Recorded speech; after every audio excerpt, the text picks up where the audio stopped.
In the 1950s and 60s, while London and New York had their own iconic taxis, the Soviet Union was developing its own vision of future urban transport.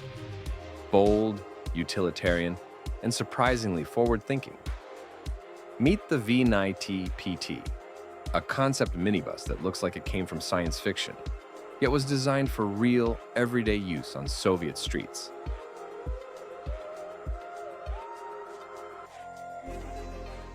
VNIITE, short for the All-Union Scientific Research Institute of Technical Aesthetics, was, in essence, the Soviet Union's answer to a design think tank. But it wasn't just about making things look good. Its mission was to shape the future of Soviet everyday life, to make it more human, more functional, and more aligned with the ideals of socialism. Founded in the 1960s, VNIITE emerged at a time when Soviet technology, while often robust and practical, lacked consideration for the user. Devices were utilitarian, but not intuitive, functional, but rarely comfortable or elegant. VNIITE aimed to bridge that gap, not just through design, but through a vision of how objects should serve society. The Institute wasn't just about surface aesthetics. It explored deeper questions. What should urban transportation look like in a society without private ownership? What kind of furniture suits a home built on the principles of equality? How can visual design express collectivism and efficiency? VNIITE worked across all kinds of fields, from electronics and furniture to signage systems and experimental vehicles. While many of its creations never made it to production, they offer a fascinating glimpse into an alternate vision of modern life, a future that might have been imagined within the bounds of the Soviet system. During the 1960s and 70s, public transport in Soviet cities was evolving alongside urban growth. Metro lines, trams, and trolleybuses provided daily mobility for millions and worked efficiently. But by that time, new questions began to arise. Not just how to move people, but how to make the ride better. How to design transport that's easier to board, more comfortable, accessible, and human-focused. The VNIITE was developed as a response to that challenge. A next-generation city microbus. Not a revolution, but a thoughtful evolution. With low-floor entry, wide doors, modular construction, and ergonomic design, it wasn't just futuristic in appearance. It was a forward-thinking solution to real urban needs, created with people in mind. The idea of a new kind of city taxi dates back to the 1950s. Its creator was Yuri Dolmatovsky, an automotive engineer and designer who led the bodywork division at the Soviet Research Institute, NAMI. Dolmatovsky believed that the existing taxi cars, like the Gaz Pobeda and Volga, weren't suited for the job. They were too cramped, hard to enter, had high floors, and limited luggage space. So he started with the most important part: the interior layout. His concept allowed for 4 passengers, 3 on a bench seat, 1 on a folding seat opposite them. Luggage would go on the floor. The cabin had a flat floor, wide rectangular doors, and a partition separating the driver, all meant to make the ride more convenient and accessible. He tried to fit this design into a regular car body, but it didn't work. To accommodate the new layout, the car had to become much longer, heavier, less maneuverable, and more fuel-hungry, like the American checker cabs, but with all their downsides. So he proposed something bold. Move the engine to the back, under the luggage compartment. This way the car could lose its front hood, shorten by nearly a meter, lower the floor, and offer a much more spacious, accessible cabin. It was a new kind of layout, the so-called cab-over or forward control design, perfect for an urban taxi. The body of the taxi prototype was built around a rigid steel space frame, with fiberglass panels mounted on top. The engine and axles, adapted for a rear-engine layout, came from a Moskvich car.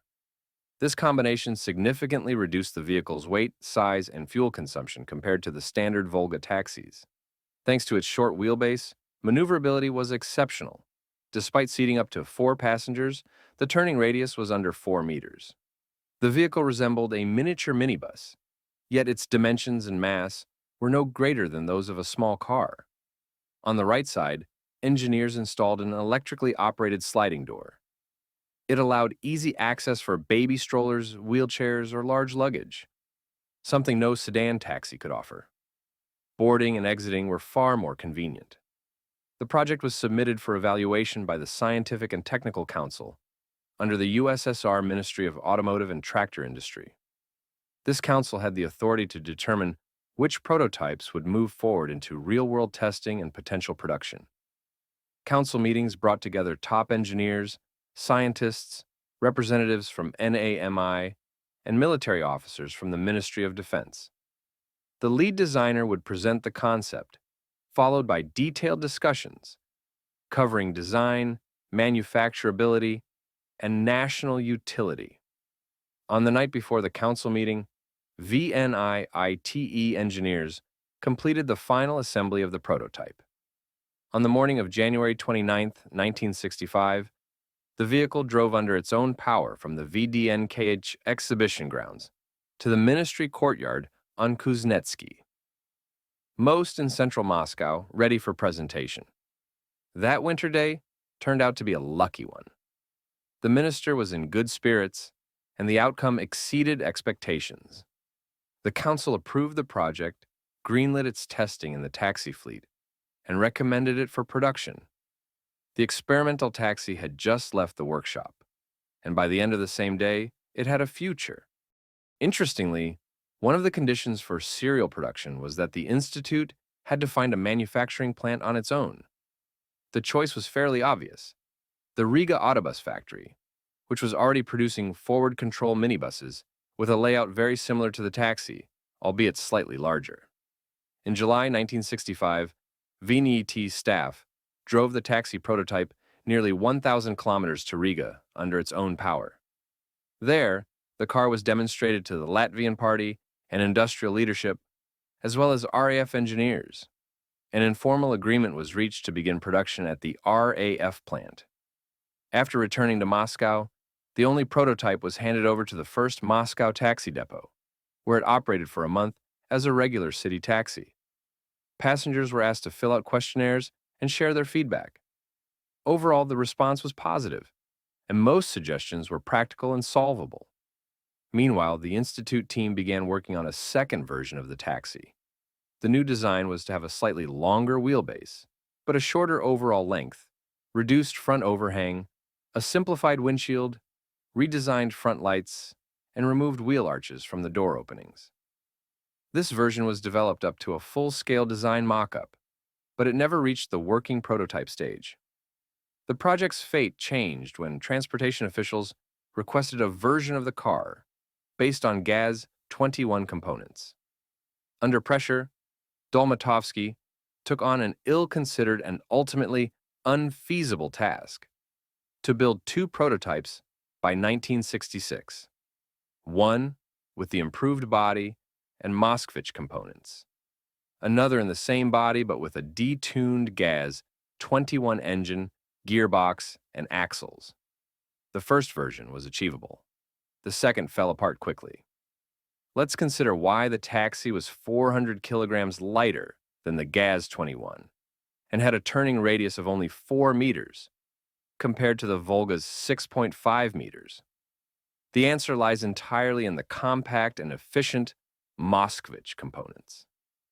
The Moskvich engine wasn't just small, it was smartly packaged: starter, generator, carburetor, with intake manifold, and spark plugs were all on one side. This allowed the engine to face outward in the taxi, leaving only the fuel pump and oil filter on the firewall side. The massive GAZ-21 engine simply didn't fit into any of the proposed taxi designs. The carburetor and intake manifold stuck out from one side, while the distributor, spark plugs, starter, and oil filter protruded from the other. There was no way to install such a unit in the compact engine bay of the VNIITE Taxi. Either its components would invade the passenger cabin, or the rear of the body would have to be extended, creating a bulky trunk. The Volga axles weren't compatible either. The track width was too wide for the taxi narrow body, and the resulting wheelbase became critically short.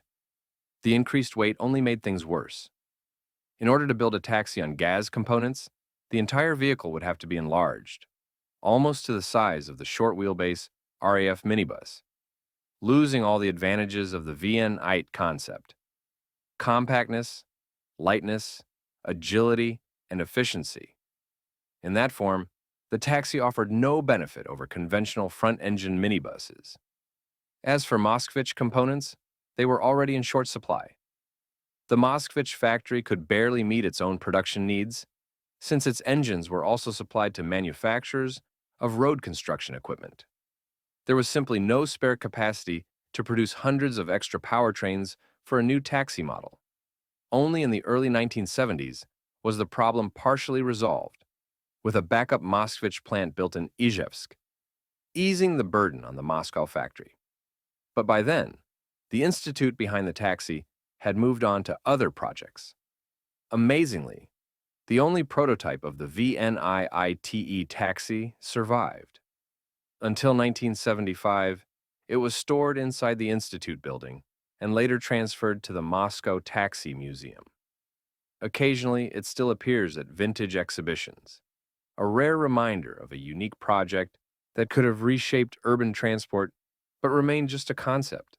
Транспорту.